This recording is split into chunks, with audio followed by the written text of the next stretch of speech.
Hey everybody, Tevin here, lead educator with Grow Local South Texas. Today we're going to be discussing what the three sisters are when it comes to gardening. For us, we're here in South Texas, Corpus Christi, which means we're in zone 9B. We recommend you look up what zone you may be living in to get a little bit more detail for your specific area. So you might be asking, what are the three sisters? The three sisters traditionally would be corn, beans, and squash. The reason they grow these together is because of their symbiotic relationship. Corn is going to grow nice and tall and provide the structure we need for our beans to climb. Squash has nice, big, broad leaves that are going to provide us protection from the heat and also help us retain the moisture in our soil. So altogether, we have corn, which is going to grow tall for our beans to climb. Squash provides the shade and the protection from the heat that the rest of the sisters need to survive. When selecting your seeds, you want to choose a corn variety that's going to grow nice and tall. You want to choose a bean variety that's either a pole bean or a climbing bean. And then you're going to want to choose either a squash or a melon that's going to provide shade. Now, there are alternative sisters, or what you could maybe consider like the stepsisters, and that could be things like, instead of traditionally using corn, try using okra to provide the same height, but also to provide an extended growing season so you can continue harvesting through the heat of the summer. Instead of using a traditional bean, try using a runner bean that is also heat tolerant. And for the melons, choose a melon that's also high heat or drought tolerant and also resistant to developing powdery mildew. So now that we know a little bit about the three sisters, I'm going to show you all what this might look like in person if you were to do this at home.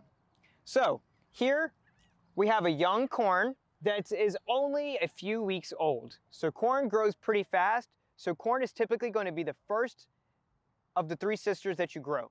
This is the corn. This is maybe about 1.5 feet, 2 feet. This was planted first. And then next, we have our squash here. The squash is starting to vine out, and as you see, it's starting to develop its large, broad leaves. So right now, they're the size of my hands, but in a few weeks, they're gonna be double, maybe even triple that size. So as our squash vines are vining around our mound, the leaves are getting bigger and starting to provide more and more shade for our corn. Out of our three sisters, the only sister missing so far is our beans. Now, the beans are very fast growing, so we don't want to plant them all at the same exact time. We typically start with our corn first because it's going to provide our height. Next, you would grow your squash so you can start to provide some shade.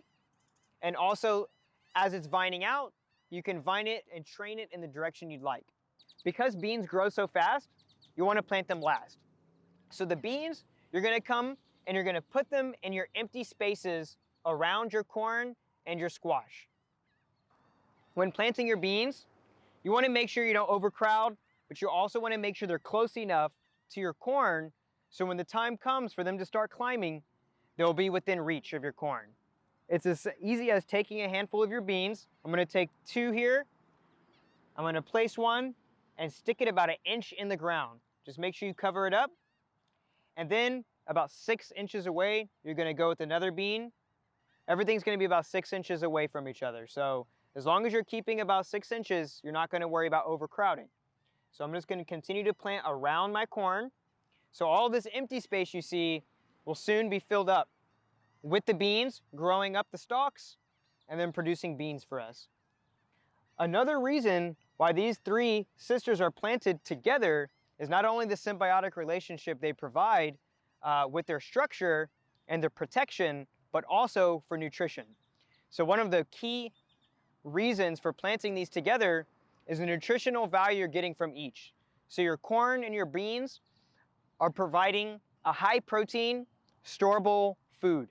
So when you dry out your corn, you dry your beans, and you get something like this, you have something that will last you through the winter or that season, but also providing a high calorie, high protein, nutritionally dense meal that you can make out of all three.